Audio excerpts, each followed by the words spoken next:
Okay, we're recording now, No. and we're here. Anyway, this is Malcolm Berman, and welcome to 50 Shades of Green Divas with Meg McWilliams. Say hello, Meg. Hey. And Maxine Margot. Maxine, Howdy. wave hello. And this is the new edition, the Zoomcast edition, where you can see them. Now, you've been doing a regular 50 Shades of Green Divas before, right? You're podcasting. Yes. But Podcast. basically, Audio mainly only. basing audio, right? Yes. Yeah, so they don't see us, which is good with me. I could be talking like this right now. I could be the masked podcaster. Well, Hey, that's a good idea. For Halloween, we'll just wear masks. Actually, I like video. I mean, I grew up watching television. Me too, but now everything is different. You have 15 billion devices, iPads, iPods, laptops. Well, people can listen to this wherever. I mean, they're on the internet. They can do it on their cell phone. They could do it on their iPods. They could do it on their computers. They could take the computer and put it on television. And you know where else they can do it? There's another don't place. say that. Don't say that. Do it in the road. Right. Like, look, you do it. We always Meg say, and I- oh my God, I almost called you Marty. Malcolm. Malcolm, you can call me Marty. Always a point at which we sing something. Yeah, there's definitely happens a lot. Well, I'll tell you. I first became familiar with you guys' show through Maxine's brother Phil, and the time is so right. I was listening to the news the other day, and they had Al Roker on NBC, and they were talking about the weather conditions and how people would say, well, it's not going to affect us, for 30 years, but everything is affecting us now. I mean, Yep. The hurricanes, the fires, the tornadoes, and it's all over the world. Derricos? And I'm reading where Derrico. It was a Derrico, Malcolm. A Derrico in Iowa that no one talks about. What the hell is that? That's like, it makes a tornado look like a walk through the daisies. Crazy. But also you read where the icebergs are melting in Greenland and Alaska, and it's going to change the whole surface of the earth because all these sea level properties are not going to lands and countries are not going to be there anymore. They're going to be underwater. We're not here to say I told you so, but between the two of us, we've been reporting on this stuff in print, on radio, podcast, blog for probably over 20, for in my case, almost 25 years, Wow. Right? Yeah, I started about in the early 2000s, like 2004, when I was doing Air America, and I was doing content for the show, and I was the one booking guests in the green world, and trying to get information out, like, hey, we need to do something about this. They all thought we were a little nutty then, but hey, Well, Yeah. what I'm going to do on Malcolm Digital is when you send me some links to your audio version of 50 Shades of Green Divas, I will put them on, and and people could come in and hear you also, as well as the back shows as well as hearing all the new shows that you're doing. Right. So anyhow, what do you guys have to say? Can we do something about this? Is there a way of preventing it? What the hell is climate change? Let's get to people don't understand it. They think, well, it's just a matter of not doing gases. I don't know. I'm totally confused. Hopefully you guys can educate me. Well, there's a difference between weather and climate, right? I mean, people think they see a rainstorm and it's climate, to a small extent. Yeah, to a large extent.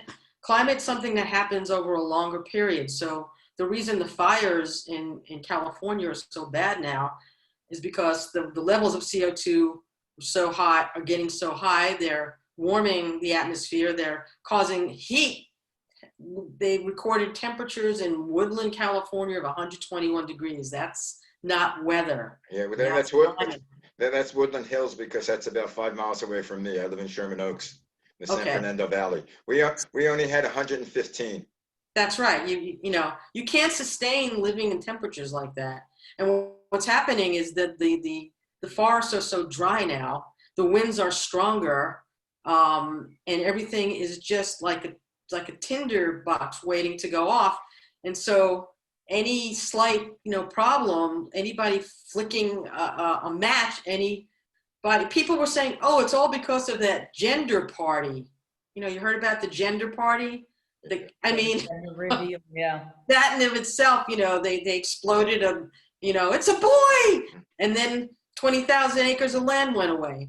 Well, You know? it doesn't even have to be people, because they do it with the atmosphere. If you have lightning striking, that Right. could start it, or it could be a spark from a car driving through a forest. It's frightening. Or it could be a utility company. Well, one of the meteorologists and climate scientists that we've interviewed, Paul Douglas, explains it really well, and I'll mash it up a bit. But the bottom line is, he said, climate change isn't causing hurricanes, but it's supersizing them. And the same thing with fires, the same thing with, you know, all these kind of extreme weathers. And he explains that the hurricane issue is because the temperature of the ocean is increasing, and that is what generates and fuels weather, especially storms, hurricanes. And because it's warming up, it's causing much more intense storms. So yeah, I mean, climate change isn't necessarily causing the storms. They would happen anyway, but what it's doing is supersizing them. Yeah. But And- are there more storms? It seems like they run out of letters, English letters for the storms, and now they're doing the Greek letters. Right, they're to beta. And we're only in September. Yeah, there are more. There's so many layers to it. We're destroying soil from like just constant chemicals and toxic abuse on hundreds and hundreds of thousands of acres of soil. We're burning down rainforests and destroying habitats that also release enormous amounts of CO2 into the atmosphere, while, you know, reducing the much needed trees the trees are our lungs. So, I mean, there's so many layers, whether it's just the toxic load and the way farming has been done, to fracking, which is, of course, you know, having all kinds. I mean, there's now earthquakes where there weren't, Right. because fracking, and water being destroyed everywhere, pipelines. You know, there are many levels and layers of human interaction and human effect on. Well, eventually, as the weeks go on, what we will get is more specifically into each individual area, possibly, and you know, talk to some experts in it.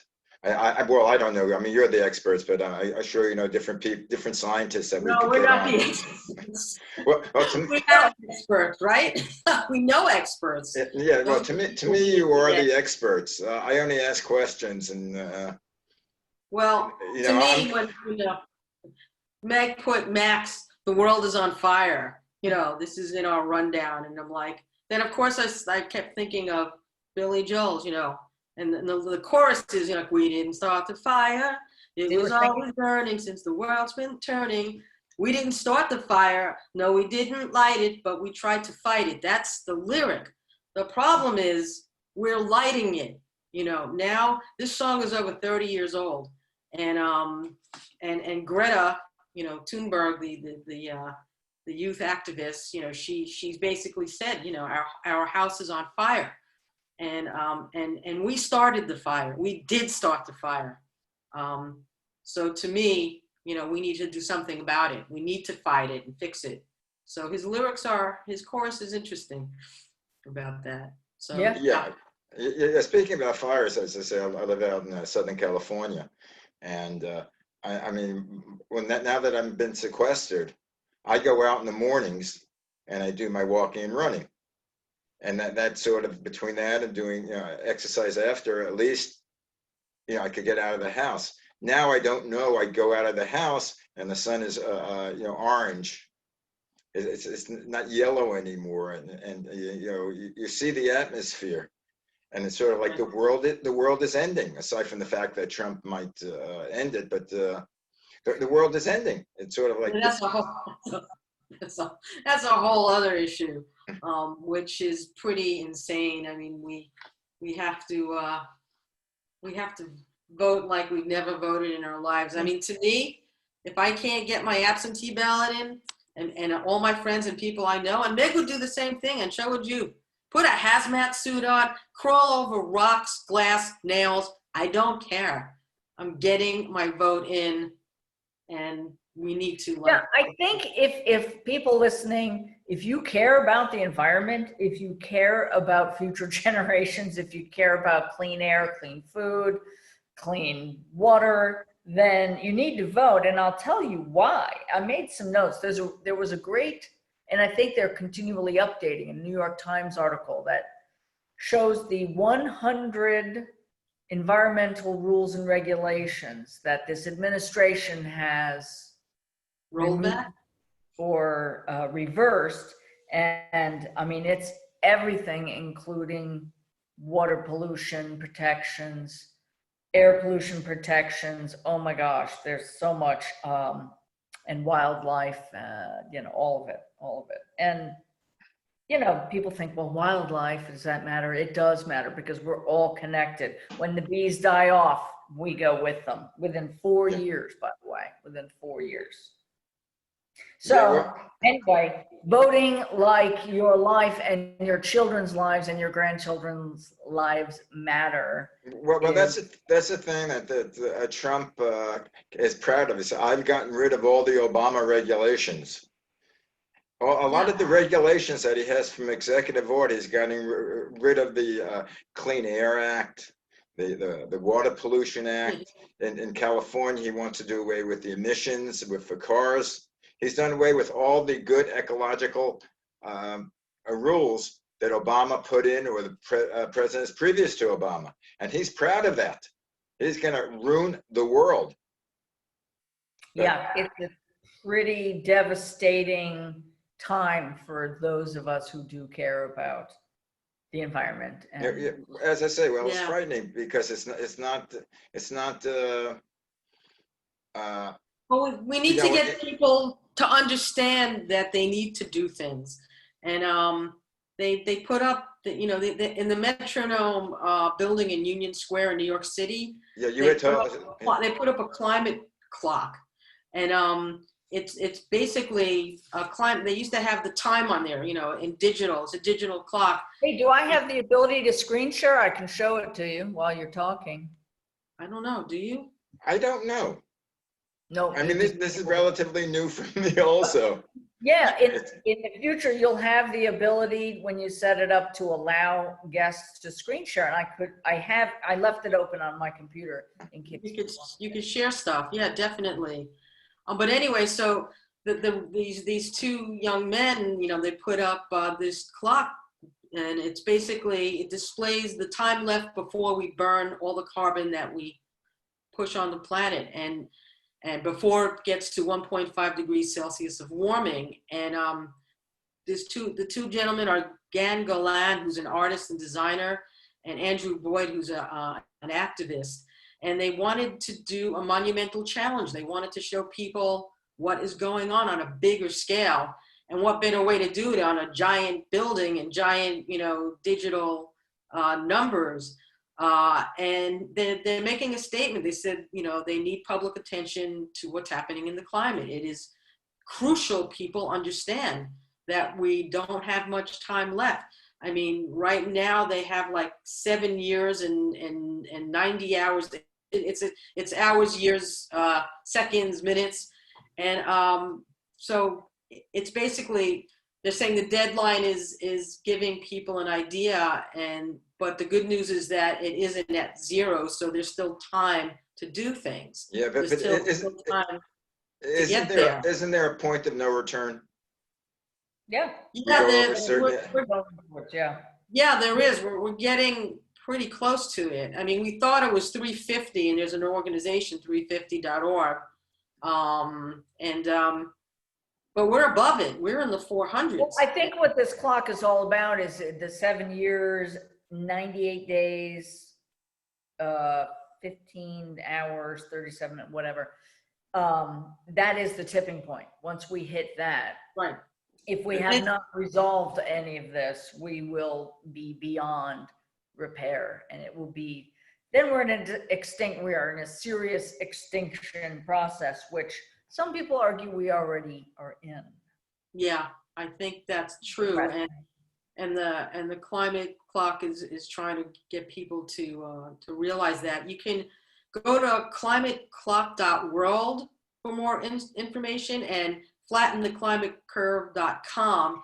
And I think there's going to be an app also, some sort of an app, although I couldn't find that.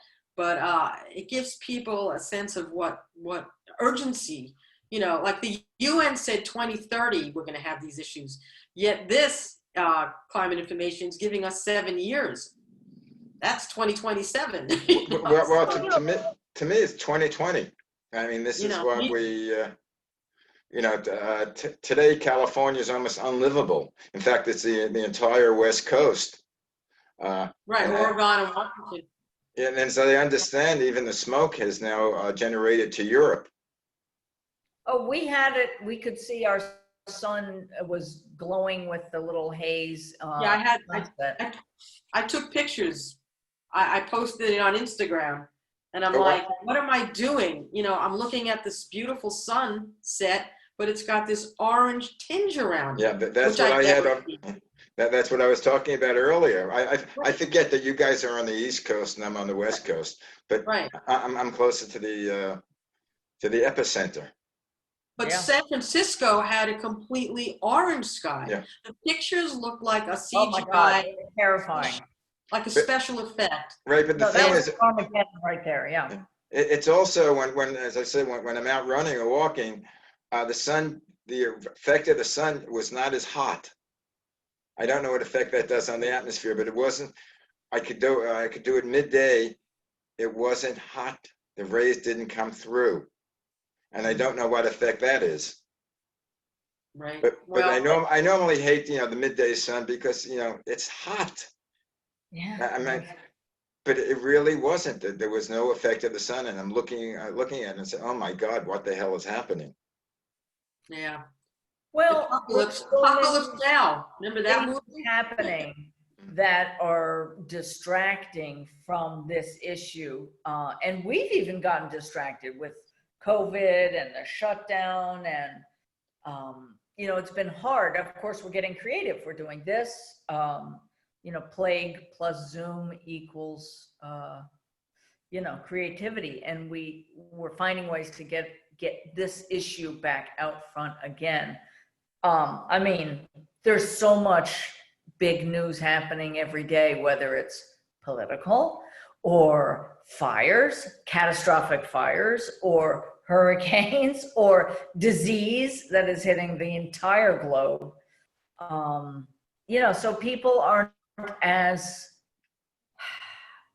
they're not as aware of that this issue falls down a rung or two on the priority ladder, but I have a feeling that this issue might be tantamount to everything, because the COVID virus is horrible, but let's say within a year we have the vaccine, so it should be controllable. One hope. Our presidency, who the hell knows? But there's, as I say, this too shall pass. Hopefully. It could be Pelosi. Oh yeah, that was I was watching on today's news. Yeah, it could be Pelosi. I wouldn't care. You would like it. Yeah, I mean, but there's always good that comes out of stuff that's really horrible. But So yeah, I mean, this is a plague. You know, we're living through insane times on so many levels. But as Meg mentioned, things are being done virtual, so there's less travel, there's less cars on the road, there's less people, you know, running around and causing other issues. So there's the climate.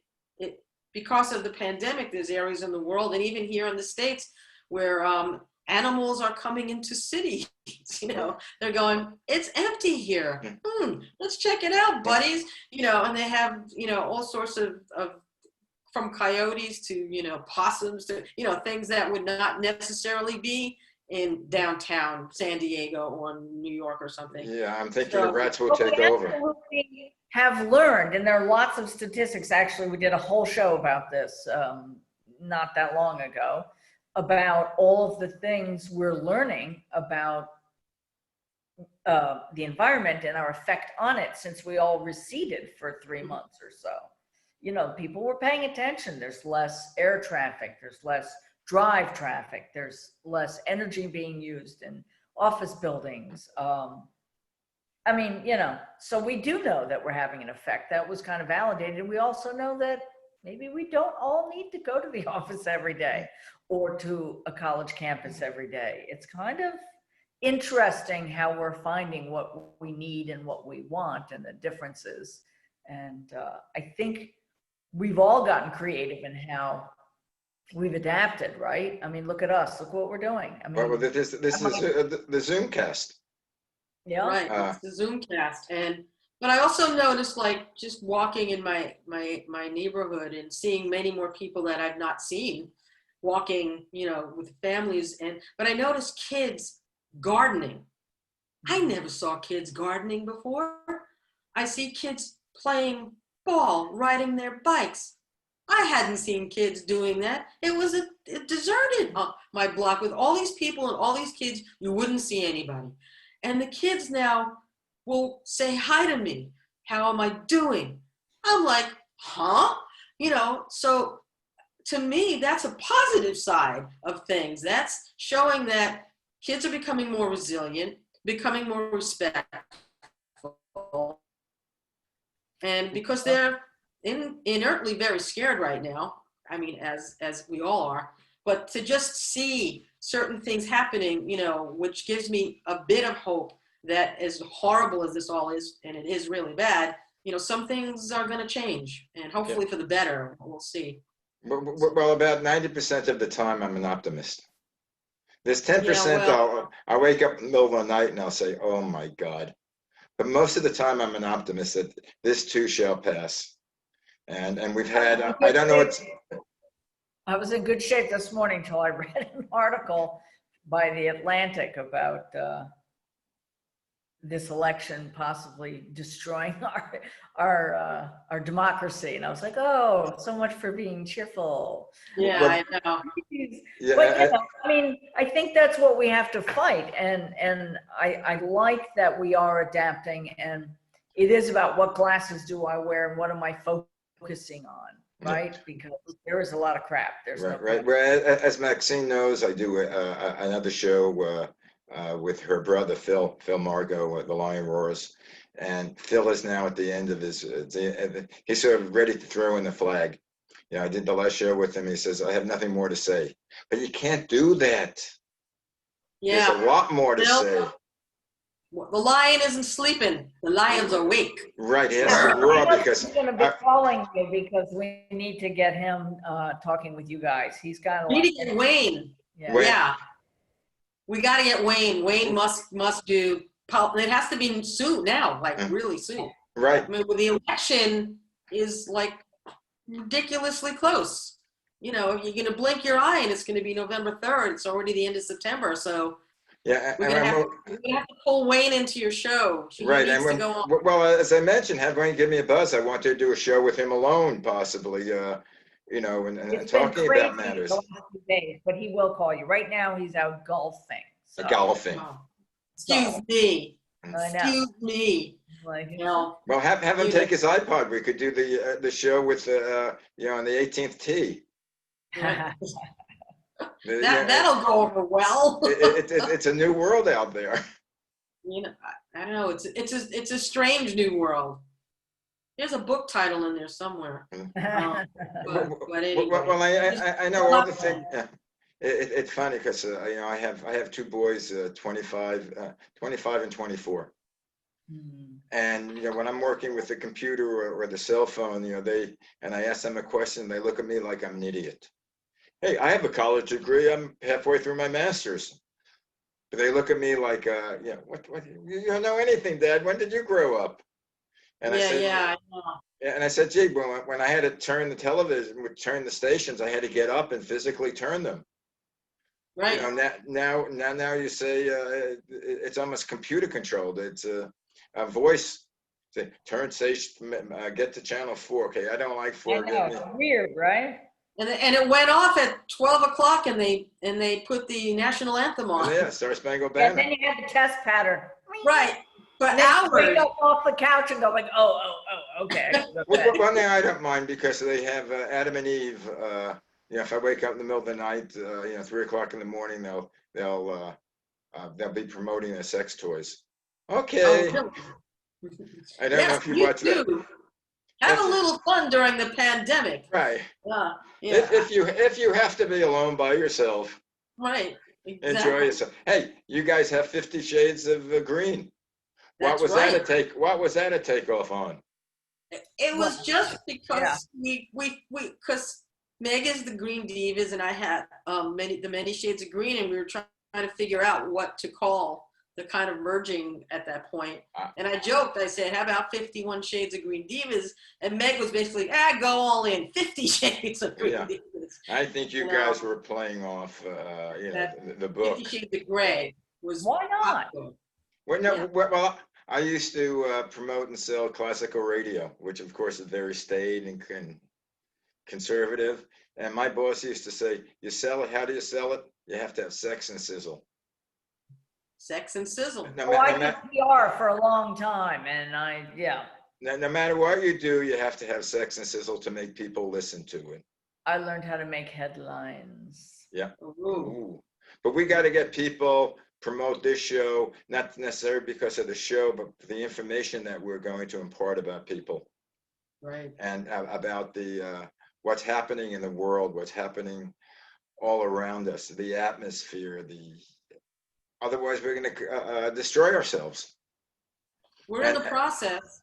And at one time, at least, the U.S. was taking with the avant-garde of bringing people together with the Paris Accords, and at the forefront of things. By the way, we are scheduled to be the first and only country to vacate on November 4th, the day. Yeah, which is around the day after Election Day. Yep. Boy, is that symbolic? The only country in the world that will not be in it. However, we're the only country that's physically making the stand, but other countries have now begun to disregard what they agreed to because America's out, and they're like, so who cares? So Japan is now building coal plants and all kinds of things they agreed upon, but they're doing anyway. Well, the U.S. was always the leader. You know, it has to take a leader for people to follow. You know, as I say, we don't have a leader right now. We have right. There's always the alpha personality. The leader that we have now is only interested, does it make money? Is it going to make us money? Not a leader. I wouldn't put leader in the same sentence. The Mad King is how I've been referring to him lately. Yeah, that seems appropriate. Good job, man. I like that one. It's funny. No matter what we start out talking about, we get to the same person. I know, because we're trying to, as much as information we're trying to give that's going to uplift or help or be positive, there's always the yin and the yang. And at this point, I can't even express my despair as to what this guy is doing. He's being enabled, of course, by a Senate that has turned its back on the country. So, you know, Well, it's a systemic issue it's much deeper and much Right. broader than any of us really want to understand because it's painful. There's Right. a large portion of the country that stepped up to this because they felt marginalized, and our culture has allowed this to occur and put Correct. Mad King in power. And wow, we are really, anyway, vote, Anyway, vote. But you just gotta vote, and just try to go to like things that are slightly silly sometimes, Oh, but yeah, what? we didn't do the silly science facts. Yeah. Oh yeah, you The silly science fact. We always Time throw for that? right. you know, Go yeah. for it. Well, the whole thing was this pandemic and, people's psyches, it's like they were so out of sort and out of whack. And for some reason, toilet paper, there were so many things that you couldn't get, especially like Clorox, Lysol. The doctors, nurses, and medical people couldn't get PPEs. My husband couldn't get PPEs to treat people. But the single thing that drove people crazy to start hoarding and was toilet paper. What were they? Why? I mean, why were people just thinking about, I need toilet paper? That's the most thing. I gotta wipe my arse. That's like more important than wearing a mask, which I mean, hey, and now there's so many things that they used to use. So the question is like, how and when did toilet paper, when was it invented and what did people do before it? Did you ever think about that? No, Huh? I have thought about it and I quickly stopped thinking about it. Well, I mean, they used to use, in very ancient times, throughout history, they used everything from their own hands to corn cobs to snow. Ooh, that hurt. To clean up their BMs, saying BMs, you know what those are. And one of the older materials used dating back to China 2,000 years ago was called a hygiene stick. And the stick was called also a bamboo slip.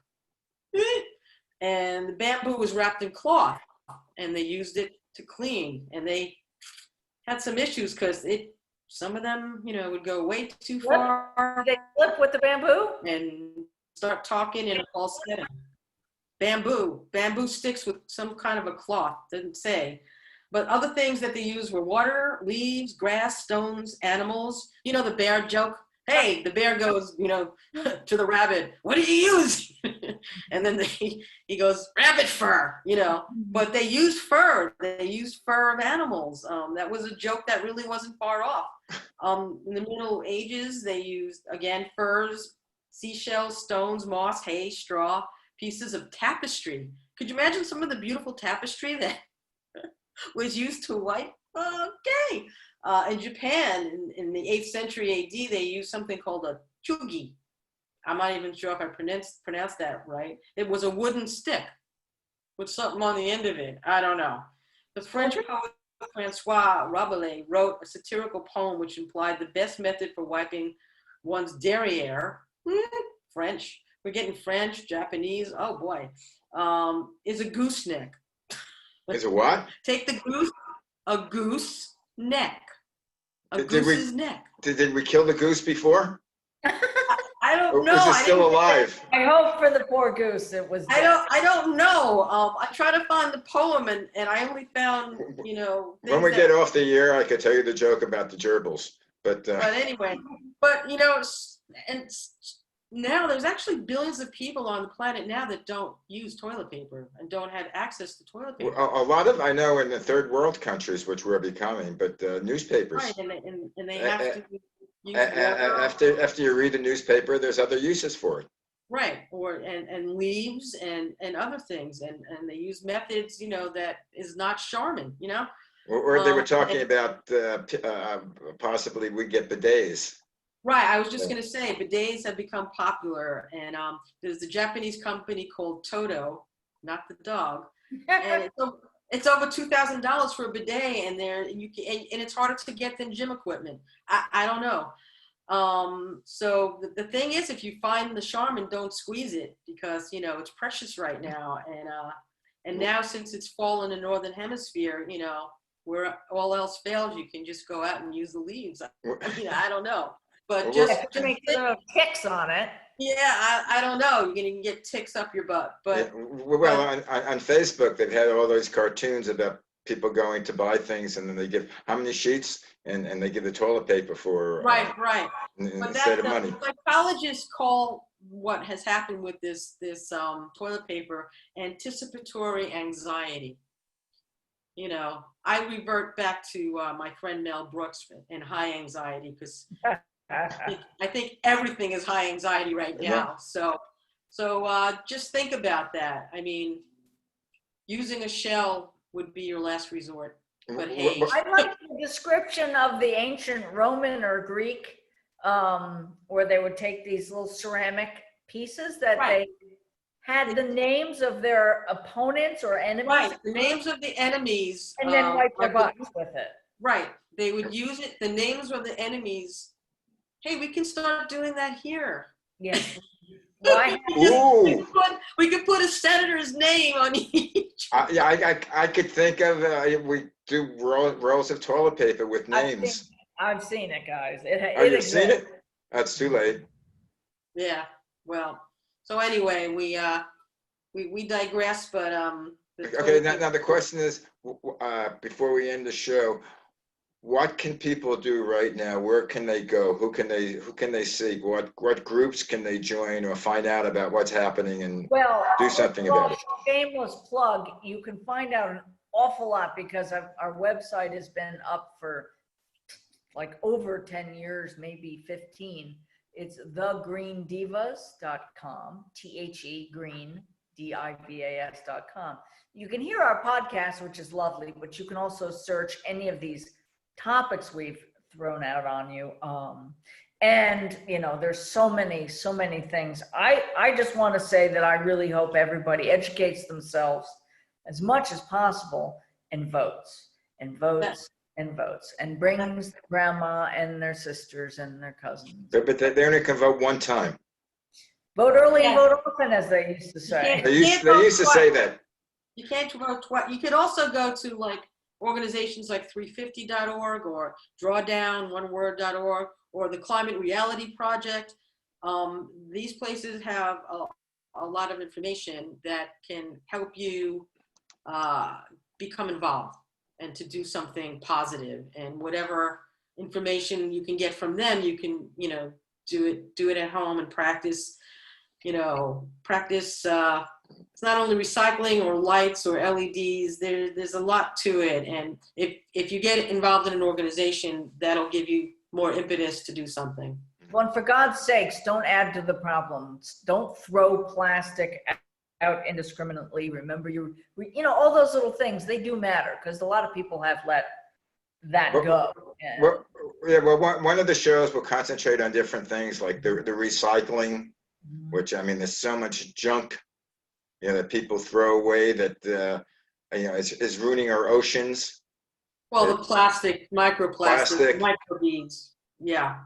And there's no place, I mean, at one time they would, throw it in the ocean, and you can't do that anymore. The ocean is contaminated. The thing that I find is that if you educate yourself and make an agreement with yourself and with the world to be personally responsible as the best that you can, which is why there are 50 shades of green. Some people are going to be able to do more than others in different ways, and there's no guilt, no shame. Just do what you can.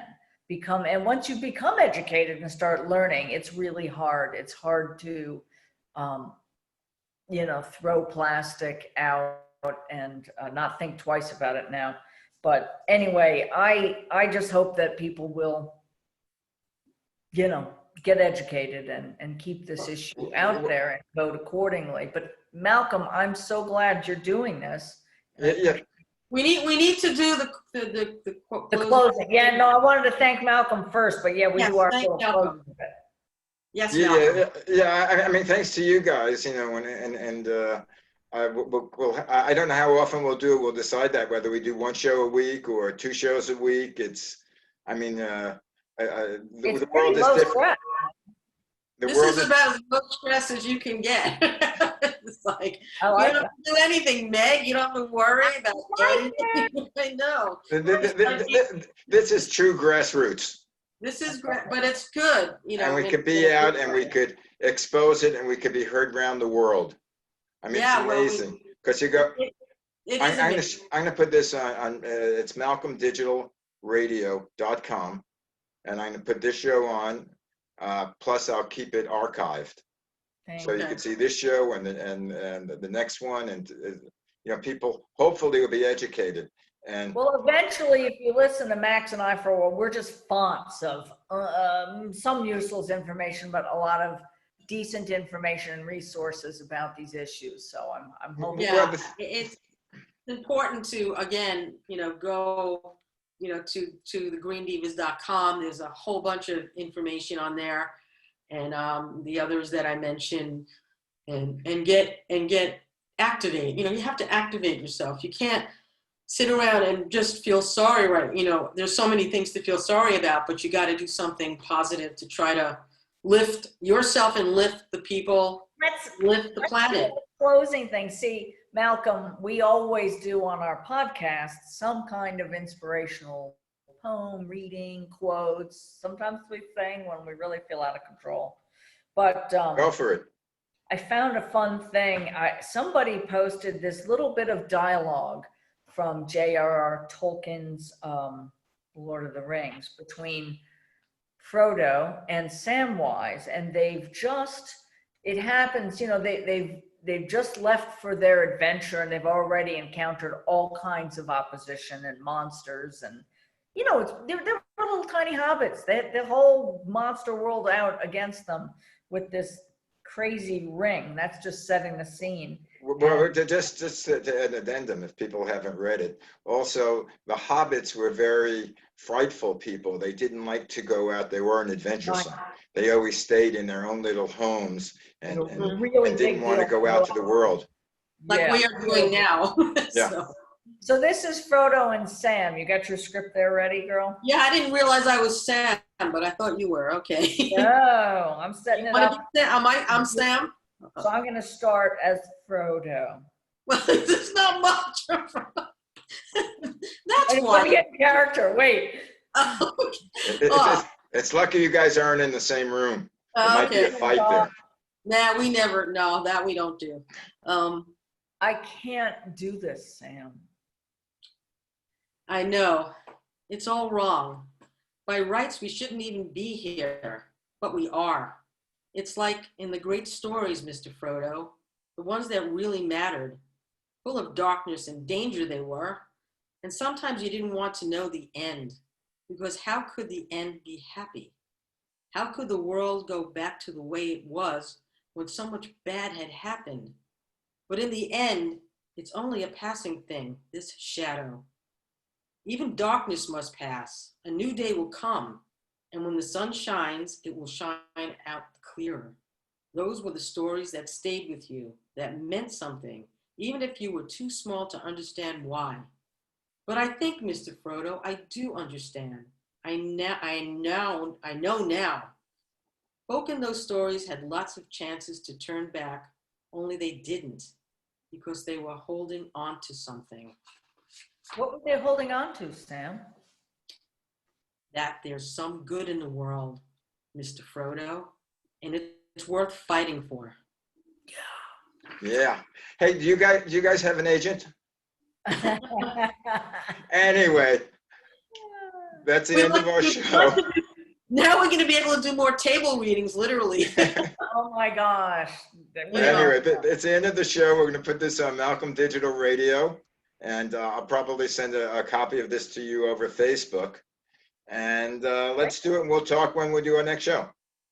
Thanks so much, Malcolm. Thanks, Max. Nice to see your face. Say goodbye. It's been fun. Thanks, Malcolm. Okay, bye.